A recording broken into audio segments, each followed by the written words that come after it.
From the stage, I could see them perfectly. My family. Front row center. My mother, Cynthia, was beaming, her phone held high, already taking a selfie. My father, Mark, was next to her, patting her back, looking proud. And my twin sister, Chloe, was waving at me, her smile as bright and effortless as always. They looked like the perfect, supportive family, thrilled to be at my medical school match day, holding a sealed envelope that decided my future. They thought they were here to watch me succeed. They thought they were just here to celebrate. They had no idea they were really here to listen. They didn't know the entire auditorium was about to learn how I succeeded, that their quiet, lifelong betrayal was about to go public. Before we dive in, have you ever felt like the invisible one in your own family? Let me know your story down in the comments. And tell me, where in the world are you listening from right now? In our family, I was the workhorse. My twin sister, Chloe, was the show pony. This wasn't a choice. It was a job I was given. I was born 3 minutes before her. And I think in those 3 minutes, my parents decided I was the responsible one, the strong one.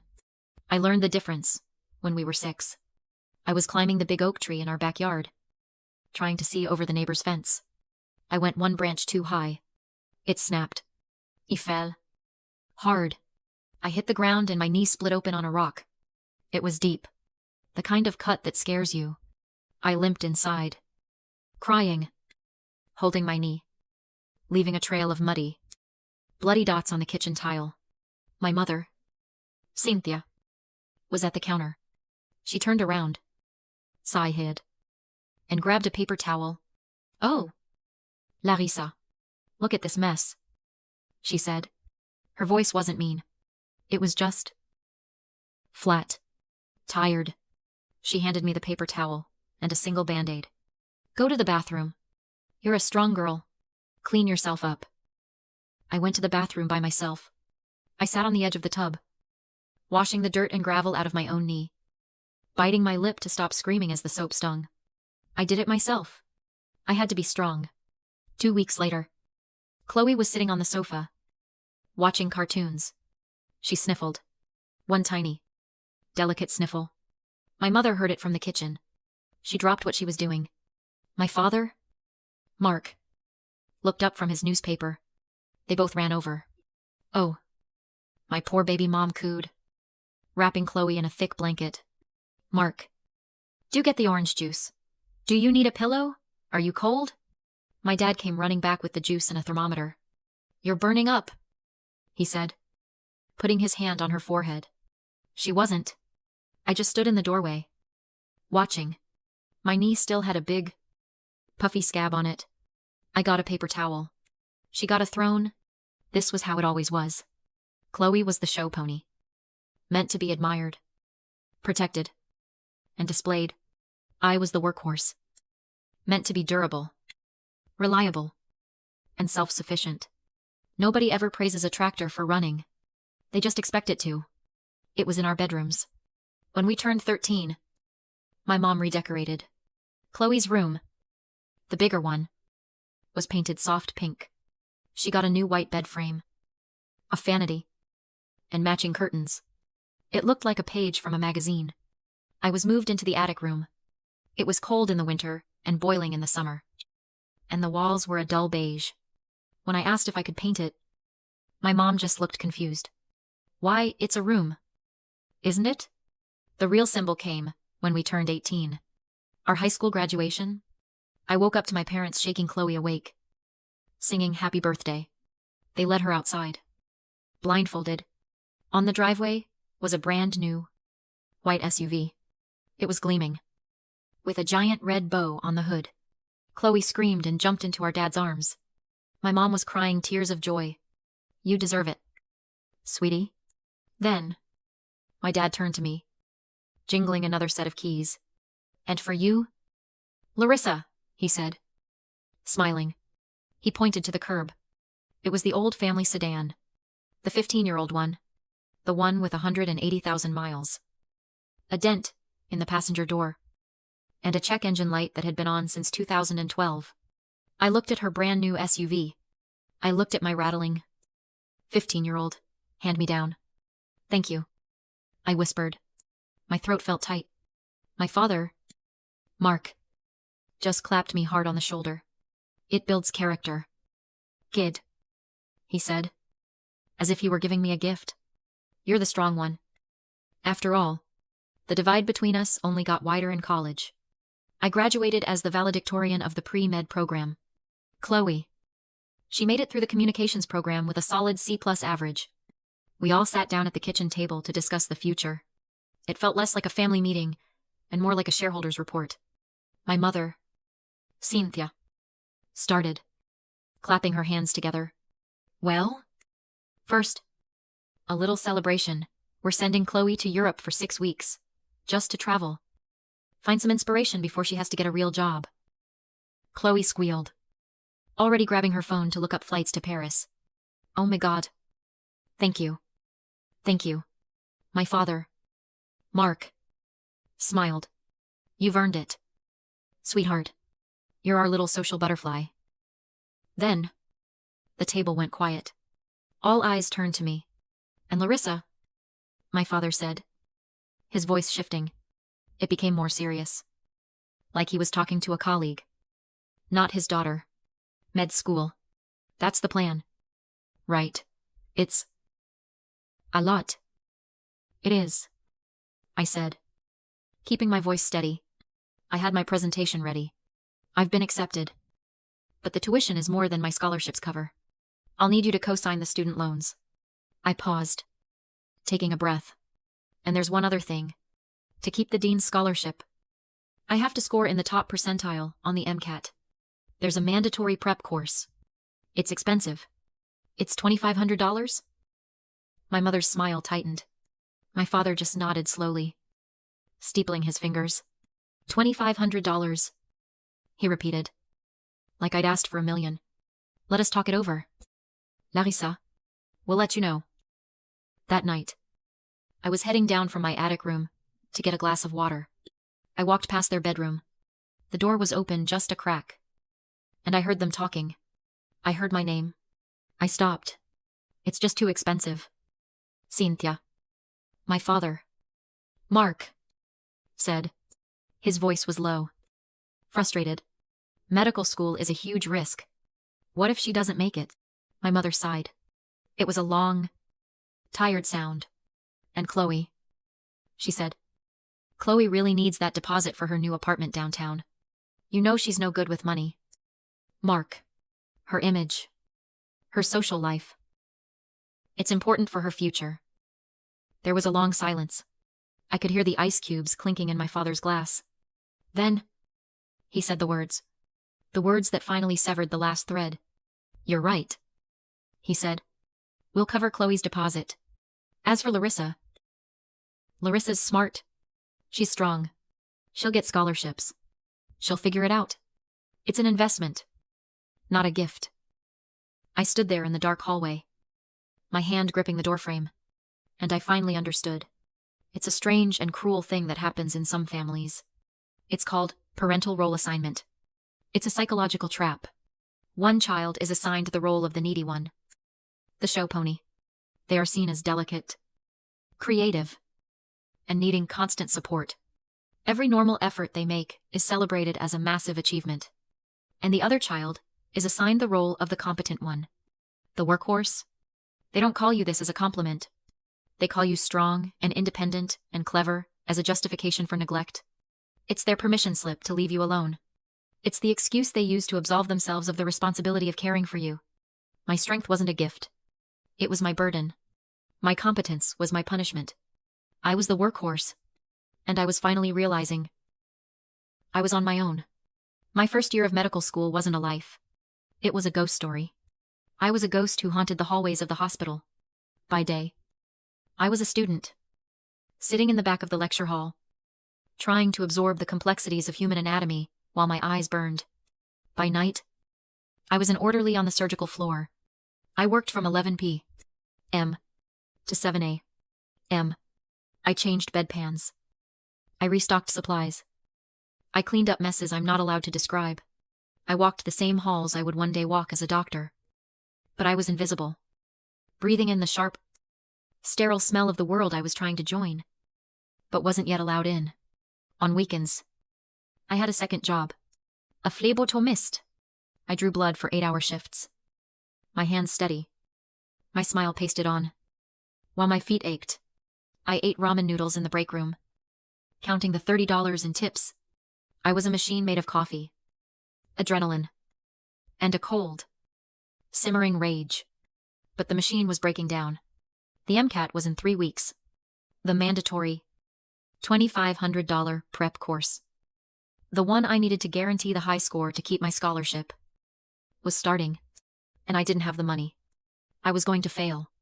After all of it, after the attic room, the old car, the double shifts, I was going to be kicked out of medical school because I was $2,500 short. I sat in my tiny, cold apartment, staring at the wall. I had one last, stupid, flickering ember of hope. The hope that if I begged, if I truly showed them I was broken, they would finally see me. My hands were shaking. I dialed the number. My mother, Cynthia, answered. Her voice was breezy. Happy. Larissa. What a surprise. We never hear from you. How's school? Hi. Mom. My voice was small. I hated it. School is. It's hard. Mom. I'm in trouble. Her tone changed. It was instant. The breeze was gone. Now it was ice. What kind of trouble? She snapped. What did you do? It's not. It's tuition. It's the MCAT course. I stammered. Shame burning my throat. I'm short. I'm $2,500 short. I just need a loan. Mom, I swear I'll pay you back. I can't do it. I'm going to be dropped from my classes if I can't pay for this. There was a long silence. I could hear the TV in the background at her house. People laughing on a sitcom.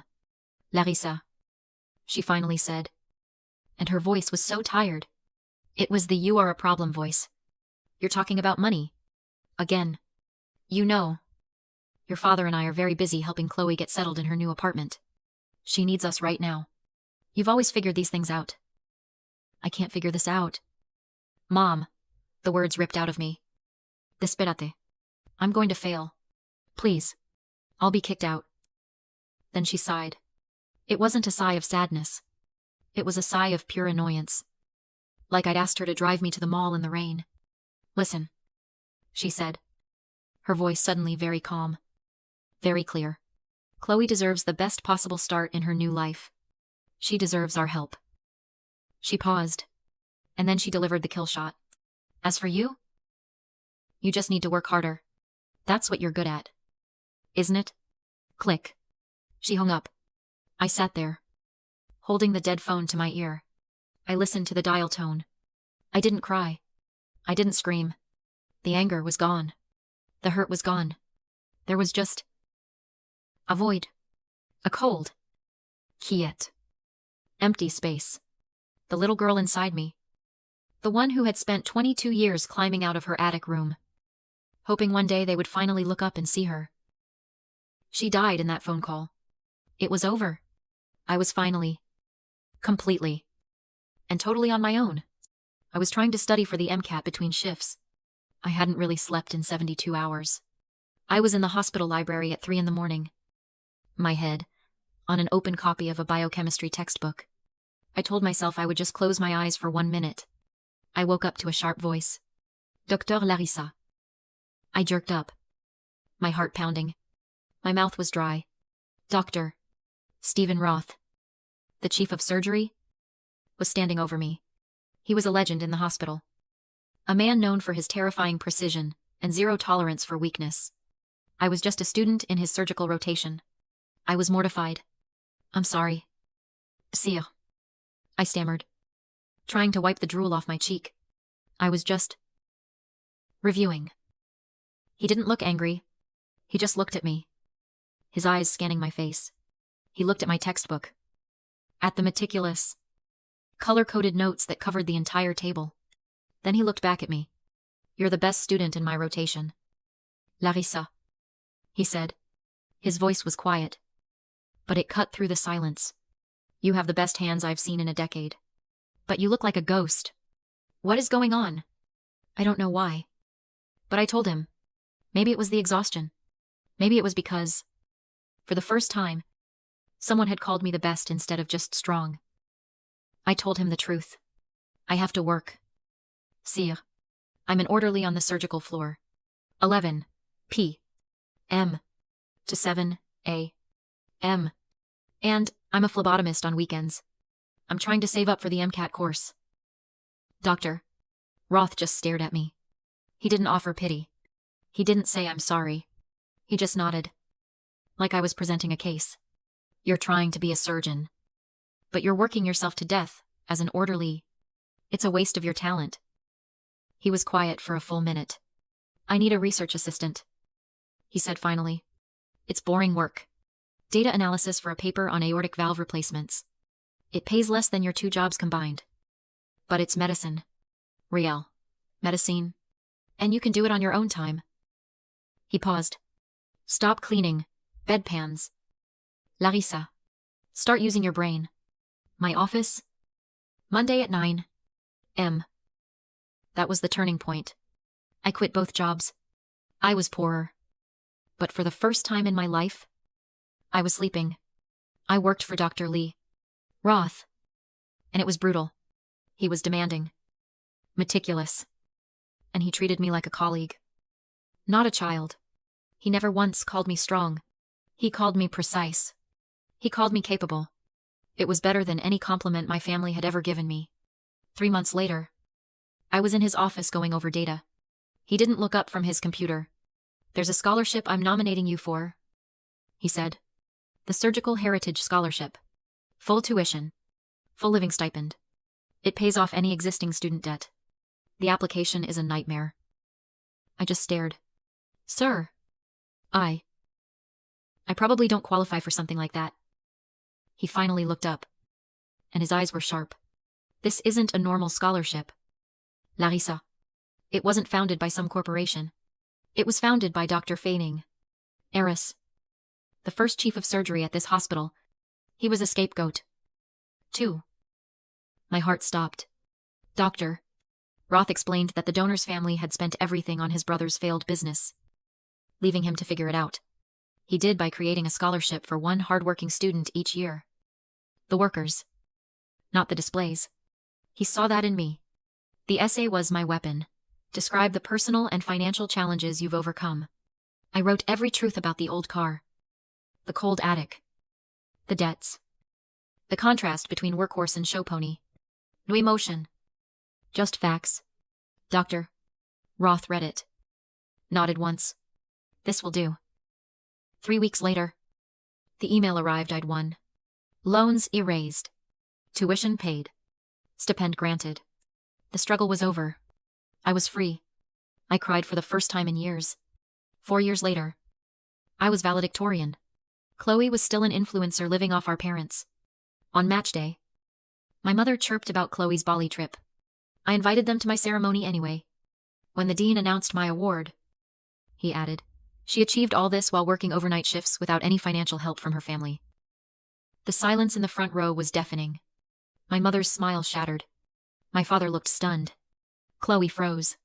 Their secret neglect was now public. I matched to Chicago. The applause thundered. I met their eyes, felt nothing. Freedom. Afterward. My mother hissed that I'd embarrassed them. My father mumbled excuses. Chloe cried. Confused. I walked away. That night in Chicago, they texted about Bali and family dinners. I replied, I'm busy. Sometimes, cutting family isn't cruelty, it's survival. It's the surgery that saves your life.